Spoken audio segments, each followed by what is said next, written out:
శాసనసభ్యుడు నియమాలను ఉల్లంఘించి పెడుతున్నారు. సమాజానికి ప్రజలకి ఏం సంకేతాలు ఇస్తున్నాం మనం?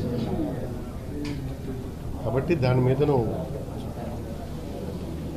ఈరోజు చూస్తున్నారు మీరు. పోడియం పైకి రావటం, స్పీకర్కి ఏదో చేయటం, నా చైర్ వెనక్కి రావటం, దమ్మింగ్ సౌండ్ చేయటం, ఇవన్నీ ఉన్నాయి.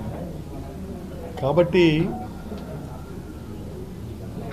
ఇంక దాని మీద నేను వ్యాఖ్యానించడం అంటే నాకు బాధగా ఉంటుంది. దురదృష్టకరమైనటువంటి పరిణామాలు చోటు చేసుకుంటాయి. శాసనసభ అది చాలాసార్లు చెప్పాను, it is refractory house, is refractory one. మన అద్దం ముందు నిలబడితే, మిర్రర్ ముందు నిలబడితే మన ప్రతిరూపం ఎలా కనబడుతుందో మనం చేసే చేష్టలు ప్రజలకి అదే విధంగా ప్రతిఫలింపచేస్తుంది శాసనసభ. అలాంటి శాసనసభ తీరుతెన్నులు ఈనాడు పక్కదారిన పడుతుంటే, స్పీకర్గా నేను సభ్యులు సహకరిస్తే కదా సభ నడపాలి. And they are not cooperating the chair. అప్పటికీ చాలా నిర్ణయాలు తీసుకున్నాం. రెడ్ బోర్డర్ పెట్టాం, గ్రీన్ బోర్డర్ పెట్టాం, వస్తే ఆటోమేటిక్ సస్పెన్షన్కి కూడా పెట్టాం. మూలంగా అనేకమైనటువంటి నిర్ణయాలు తీసుకున్నాం. ఏది తీసుకున్నా మానసికమైనటువంటి ఆలోచన ప్రధానంగా ఉండాలి. నేను చట్టసభలో ఉన్నాను, ఒక బాధ్యతగా వ్యవహరించాలి అన్న ఆలోచన మనకి ఉండాలి.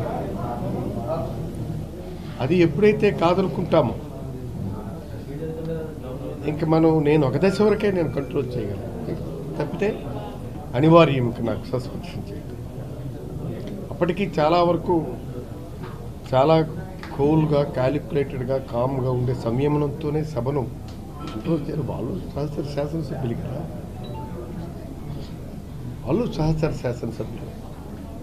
అందుకే నేను చెప్పాను కూడా, అడ్మిట్ అయింది డిస్కషన్కు, మీరు కూడా పార్టిసిపేట్ చేయండి. Why you are creating all these pandemonium scenes అవన్నీ కూడా చెప్పాను. అయినా వాళ్ళు చాలా సాంప్రదాయ విరుద్ధంగా నియమావళిని ఉల్లంఘించి తీసుకోవాలంటే చాలా ఉన్నాయి చర్యలు. సస్పెన్షనే కాదు, అనుచిత ప్రవర్తన మీద చాలా సీరియస్ నియమావళులు కూడా ఉన్నాయి. హ్యావింగ్ అబ్నార్మల్ ప్రివిలేజెస్ రైట్స్, సభ్యుడికి ప్రివిలేజెస్ ఉన్నాయి. శాసన సభాపతికి కూడా అతిక్రమించినటువంటి పరిస్థితులు ఉన్నప్పుడు ఏ విధమైనటువంటి చర్యలు తీసుకోవాలన్నటువంటి కూడా ఉన్నాయి. కానీ అది ప్రయోగించడానికి కాదు కదా, ప్రయోగించవచ్చు,